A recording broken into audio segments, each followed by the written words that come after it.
Budgerigar পাখি। Budgerigar পাখির যত্ন কিভাবে নেবেন? প্রতিদিন পাখিকে টাটকা খাবার দিতে হবে। খাবারের সাথে যেন কোনো ময়লা না থাকে সেদিকে খেয়াল রাখতে হবে।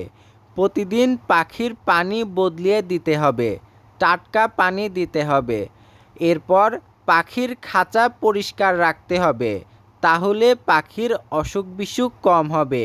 আবার পাখিকে প্রতিদিন সবজি খেতে দিতে পারেন।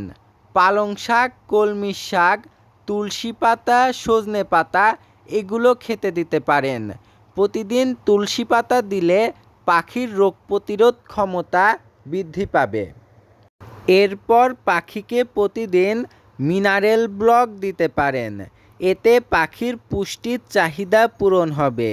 বাজরিগার পাখি কার কার আছে অবশ্যই কমেন্ট করে জানাবেন। বাজরিগার পাখি ভালো লাগলে আমাদের চ্যানেলটি সাবস্ক্রাইব করে ভিডিওতে লাইক, কমেন্ট এবং শেয়ার করতে ভুলবেন না। আজ এ পর্যন্তই। আল্লাহ হাফেজ।